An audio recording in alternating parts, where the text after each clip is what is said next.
और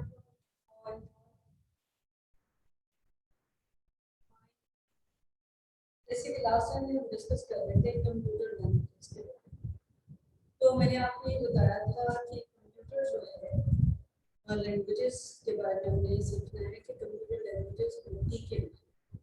इसका काफ़ी मैंने लास्ट लेक्चर्स में आपको पूरा समझाने की कोशिश की थी। इसी को आज हम चैप्टर 1 को स्टार्ट भी करेंगे और वही प्रीवियस नॉलेज मैंने आपको जो है प्रोवाइड की है उसी को इस्तेमाल जो है रखिएगा और इन चैप्टर लेसन्स को लेक्चर्स को अच्छी तरह से समझने की कोशिश कीजिए। मुश्किल बात नहीं है, अक्सर बच्चों के दिमाग में ये कॉन्सेप्ट होता है कि प्रोग्रामिंग सीखना जो है वो काफ़ी टफ काम है, लेकिन ऐसे जैसी कोई बात नहीं है।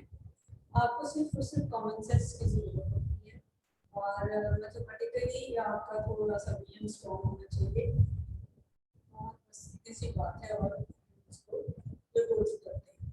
दूसरा पॉइंट यह है कि हम जब भी लैंग्वेजेस सीखते हैं वो किसी न किसी सॉफ्टवेयर के पहले सीखते हैं जिसको हम टूल एक क्या कहेंगे एक IDE जो है इंटीग्रेटेड डेवलपमेंट एनवायरनमेंट से कहते हैं।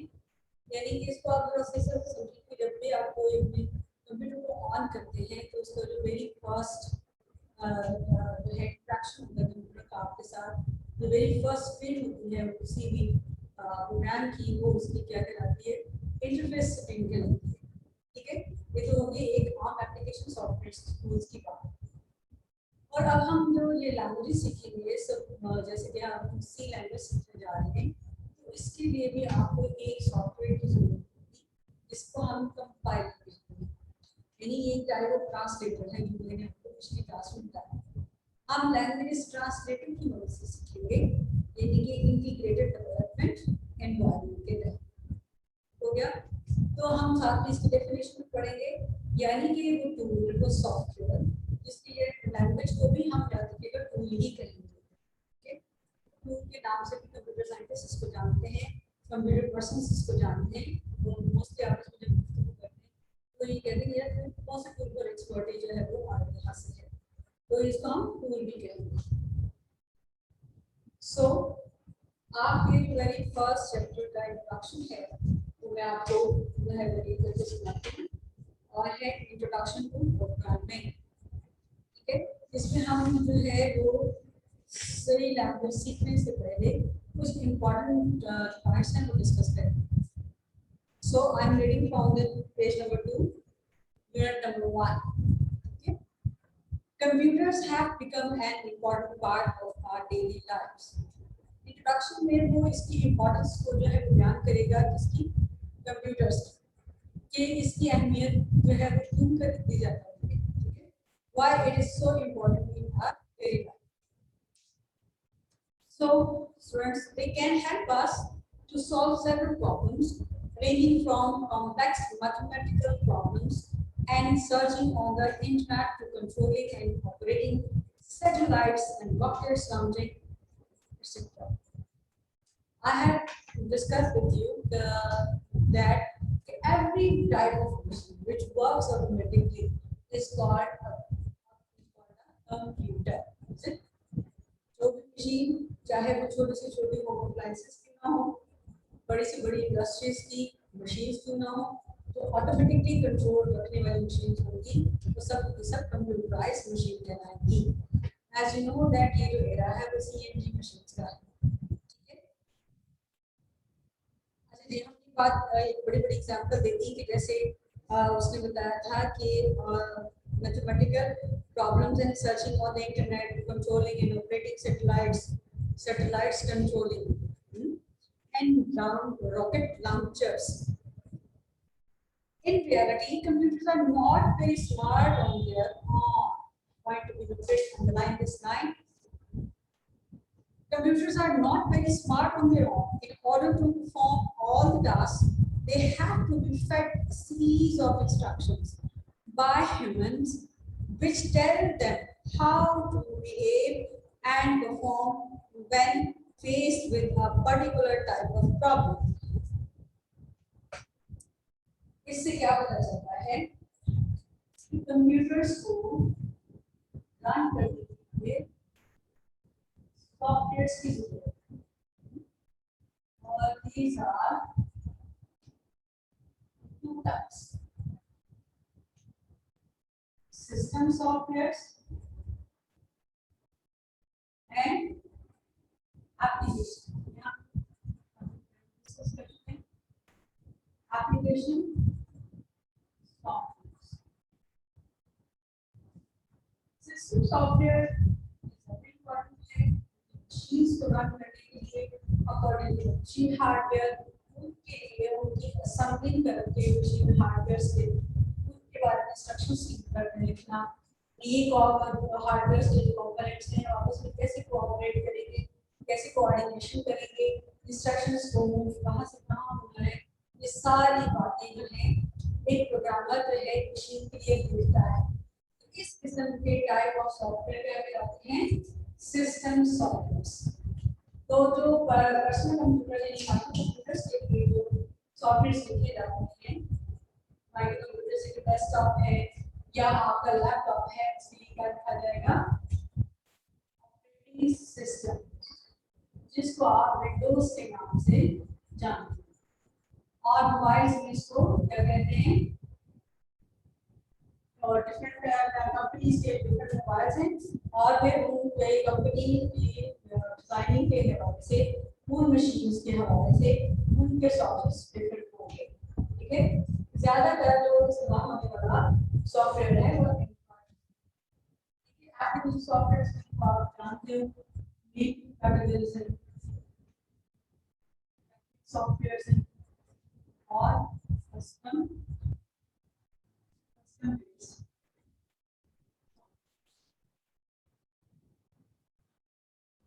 ठीक है बेटा तो ये सब चीजें क्या है इन सब चीजों को कहते हैं कि कंप्यूटर को कंट्रोल करने के लिए सॉफ्टवेयर की जरूरत है इसके द्वारा कंप्यूटर काम करेगा ठीक है तो बिल्कुल भी इसके बगैर वर्किंग नहीं कर सकता जैसे आप ये समझ लीजिए जैसे ह्यूमन बॉडी है और ह्यूमन बॉडी को अंदर जो है वो क्या होती है उसकी स्पिरिट होती है रूह होती है जो कि इस बॉडी को ह्यूमन बॉडी को वर्किंग बनाती है अगर आपकी बॉडी हार्डवेयर है तो आपकी स्पिरिट जो है वो इसका सॉफ्टवेयर तो सॉफ्टवेयर जब निकाल दिया जाए तो आपकी बॉडी डेड है it is not working it clear to you अल्लाह ताला ने ही हमें ये कांसेप्ट दिया है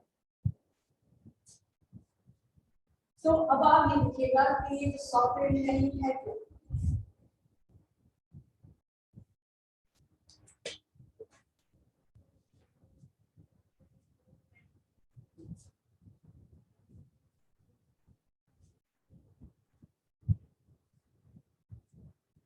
सॉफ्टवेयर जो है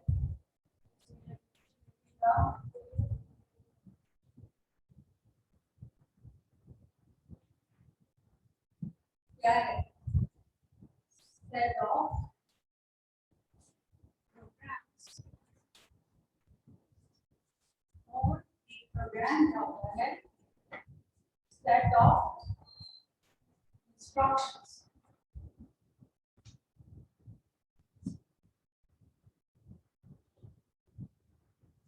we have to learn this how to write a set of instructions for a computer or for a machine.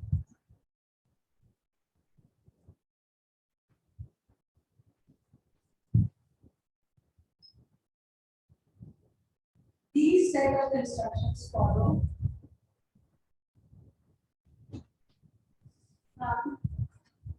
rules.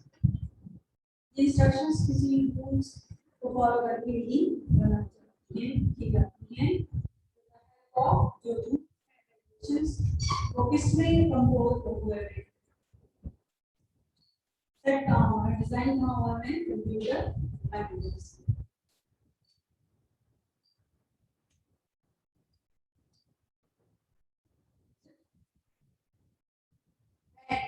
the set of rules grammatical rules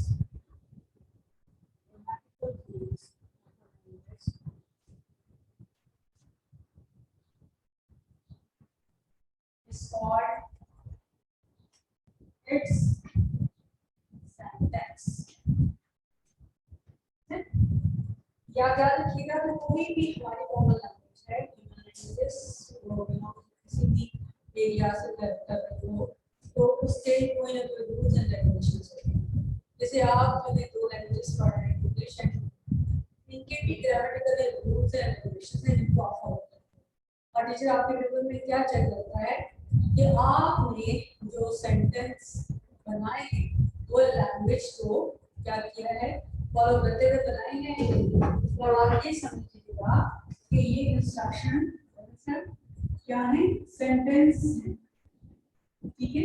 लेकिन ये आम लैंग्वेज की सेंटेंस लिखने में और टाइप ऑफ इंस्ट्रक्शन सेंटेंस लिखने में किसी भी कंप्यूटर लैंग्वेज के लिए है इससे थोड़ा सा फर्क है, ठीक है बेटा।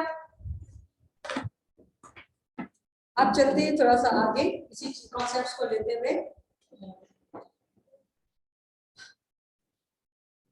In reality, computers are not very smart on their own.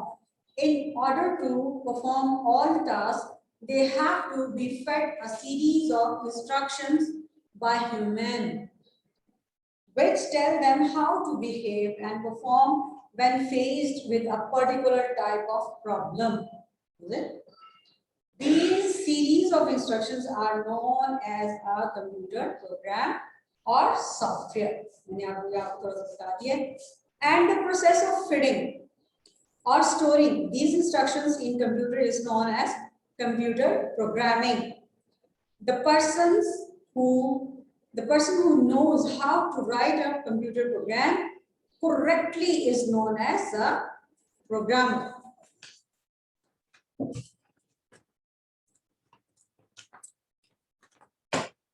जी, ये इंस्ट्रक्शंस लिखनी किसी ने सीखी हैं और वो एक एक्सपर्ट पर्सन है जो कि किसी कंप्यूटर लैंग्वेज को सीखता है पहले, उसके रूल्स एंड रेगुलेशंस को, और वो भी जो हम अब सीखने जा रहे हैं, हम भी एक प्रोग्रामर बनने जा रहे हैं, तो हम भी क्या कहलाएंगे, प्रोग्रामर।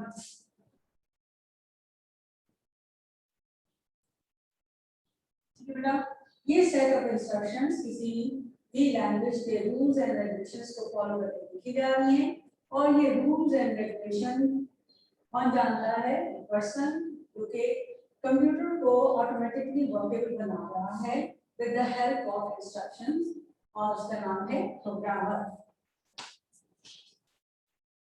और ये प्रोग्रामर इंस्ट्रक्शन जो है किसकी मदद से लिखी जा रही हैं, ये सॉफ्टवेयर से बनते हैं with the help of computer languages.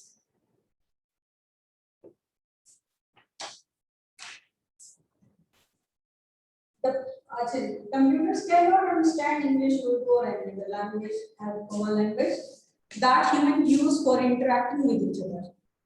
Obviously, they have their own special languages designed by computer scientists.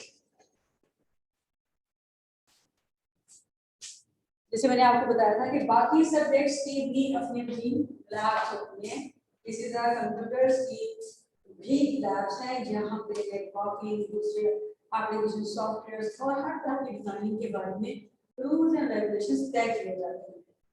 In languages को भी क्रिएट किया जा रहा है बाय द कंप्यूटर साइंटिस्ट। इन्होंने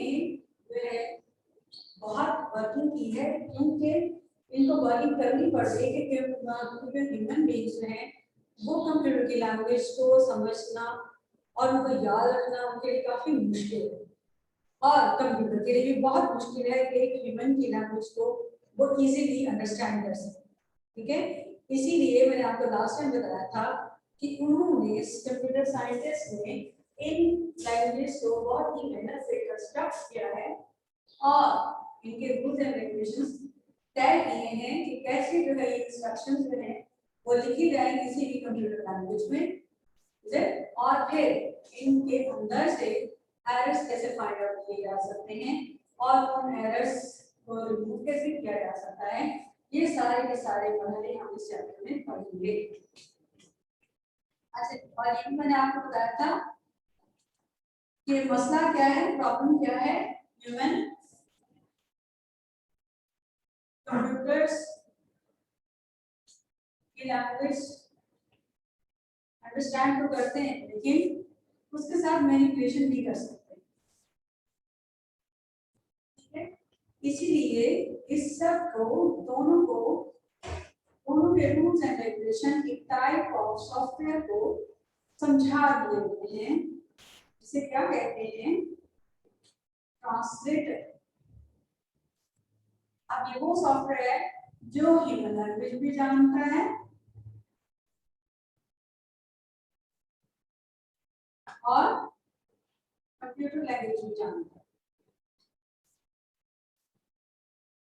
होगा क्या, इस साइड पे बैठे हुए प्रोग्रामर ने इंस्ट्रक्शंस भेजनी है,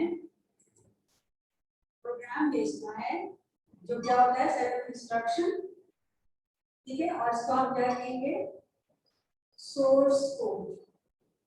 प्रोग्राम को जो है जब किसी लैंग्वेज से हायर लैंग्वेज में लिखा जाता है तो उसको कोडिंग भी कहते हैं, प्रोग्रामिंग को कोडिंग करना भी कहते हैं। ये इंस्ट्रक्शंस जाएंगी इस ट्रांसलेटर यानी सॉफ्टवेयर के पास। मैंने आपको बताया था कि ट्रांसलेटर क्या होता है, सिस्टम सॉफ्टवेयर होता है, सिस्टम सॉफ्टवेयर, ठीक है। ये क्या करेगा, ह्यूमन लैंग्वेज में क्रिएटेड कंप्यूटर लैंग्वेजेस को with set of rules and regulations follow करते हुए प्रोग्राम लिखा गया है, जिसे सोर्स कोड कहेंगे। वो ट्रांसफर होगा इस ट्रांसलेटर के पास, ये क्या करेगा, इसको एक्सेप्ट करेगा, ठीक है, और क्या करेगा, कन्वर्ट करेगा कंप्यूटर लैंग्वेज में, जो कि क्या बन जाएगा, ऑब्जेक्ट कोड। क्या बन जाएगा, ऑब्जेक्ट कोड। यानी ये सोर्स फाइल जो कि किसी इंग्लिश अल्फाबेट्स के कॉम्बिनेशन से क्या की लैंग्वेज, कंप्यूटर लैंग्वेज की होगी, जो का कोड उठाएगा उसको 0101 की फॉर्म में लिख जाएगा, और ये 0101 की कॉम्बिनेशन वाली फाइल ऑब्जेक्ट कोड कहलाएगी। कंप्यूटर इसको प्रोसेस करने के बाद वापस इस ट्रांसलेटर के साथ इंटरैक्ट करेगा, जो कि ह्यूमन लैंग्वेज में वापस इसको डेवलप करेगा और फिर आउटपुट जो है वो उस प्रोग्राम की output of the program display करेगा। This one in human understandable language. Okay.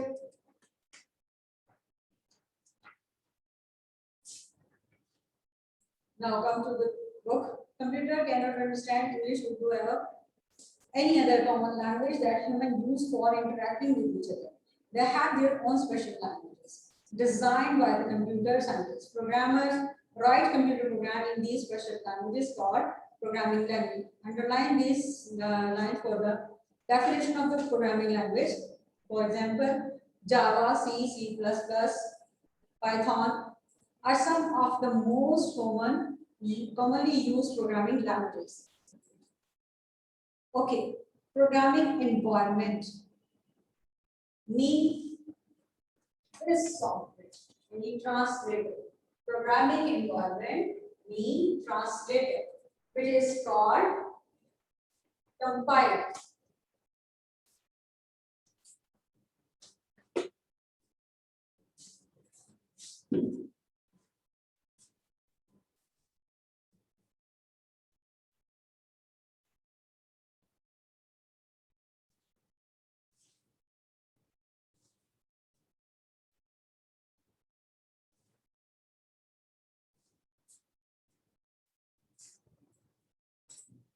Computer scientists have designed the translators.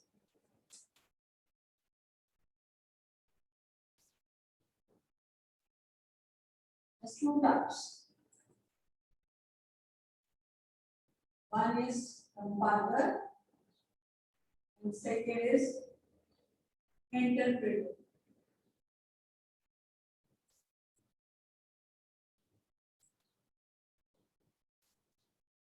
अच्छा, अब इन दोनों की डिजाइनिंग फर्क ये है कि कंपाइलर ट्रांसलेट करता है होल प्रोग्राम, चाहे इसमें सेट ऑफ इंस्ट्रक्शंस हो, वो 100 हो, इससे अबव हो, डजंट मैटर, वो पूरा प्रोग्राम एक साथ ही ट्रांसलेट करेगा। जबकि इंटरप्रेटर क्या करता है, लाइन बाय लाइन इसको जो है प्रोग्राम को, यानी एक इंस्ट्रक्शन को वन बाय वन जो लेके जाकर उसको ट्रांसलेट करेगा।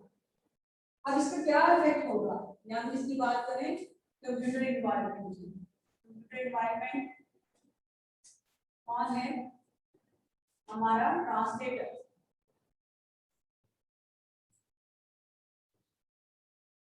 जो कि हम इसके बारे में पढ़ रहे हैं, आई।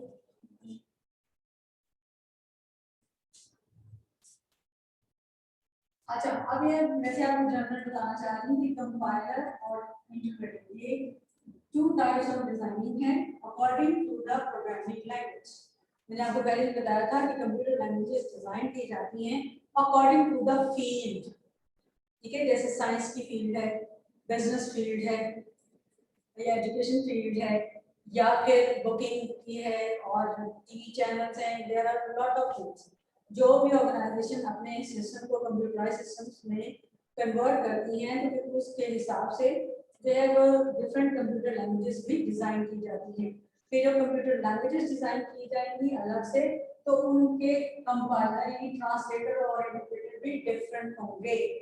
ये बात ध्यान में रखिएगा, हर लैंग्वेज का कंपाइलर एक जैसा नहीं होता, ठीक है। हर कंप्यूटर लैंग्वेज हर जो है फील्ड के अकॉर्डिंग मुख्तलिफ होती है।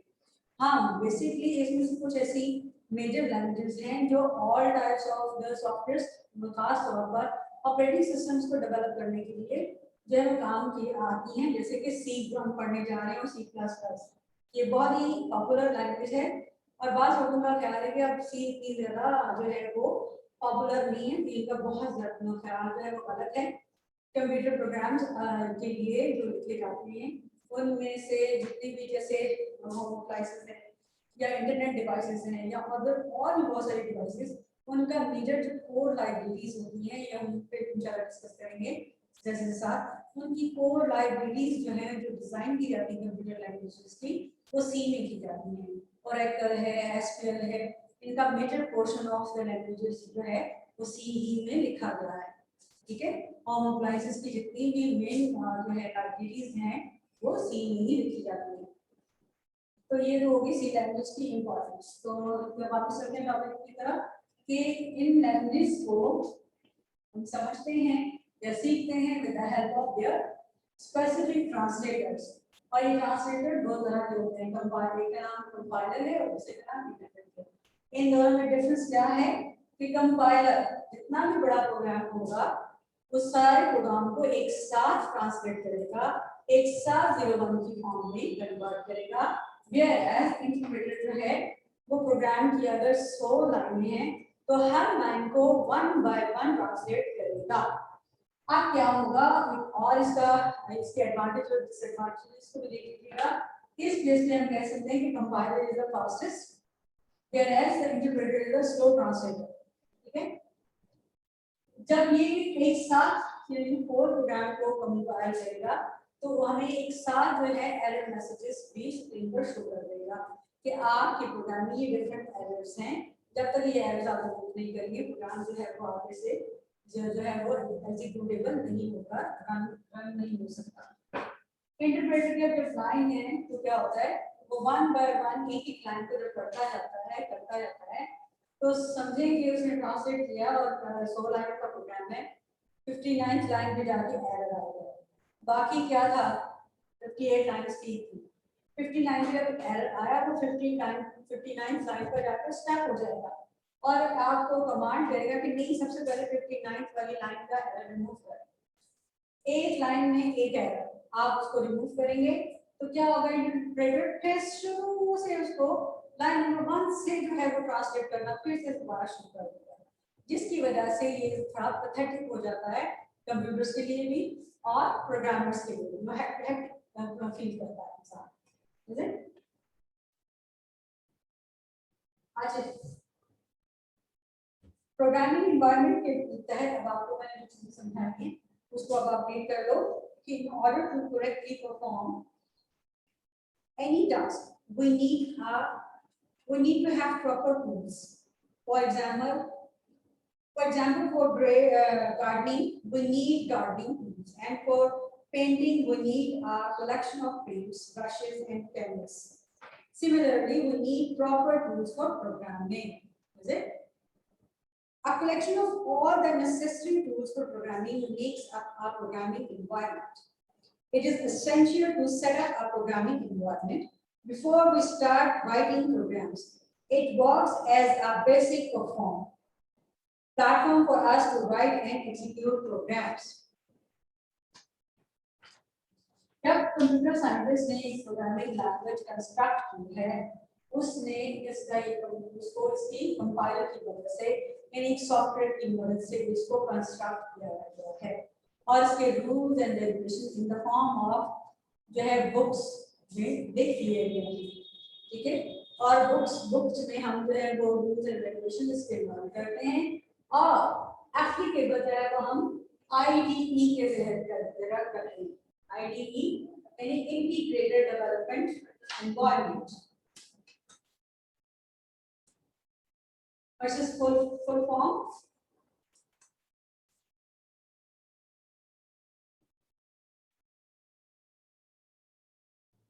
Integrated development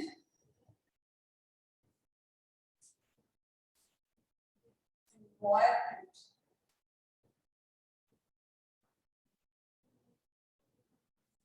What is it? It is a compiler or it may be an interpreter. Is it? It knows all rules and regulations or grammatical rules of the language. Is it? So, जो structure can say that कि the type of a software है उसकी पूरी complete screen होती है जिसके तहत हम उसको जो है प्रोग्राम को लिखना और इसके अंदर से एरर्स वगैरह को रिमूव करना सीखेंगे। ठीक हो गया? अब ये जो डेवलपमेंट एनवायरनमेंट है इसको हम डिस्कस करेंगे। आपने प्लीज इसको जरा 2 से 3 दफा इस लेक्चर को सुनना और समझना है और मुझे बताना है कि इसमें से आपको कौन सी चीज है वो समझ आई है कौन सी नहीं। ठीक है? आपके दिल में आपके जहन में कोई सवाल आ रहा है तो अभी जब मैं यहीं से पूछूं फिर मैं इसको आगे से कंटिन्यू कर सकूंगी। Excuse me, can you ask any question?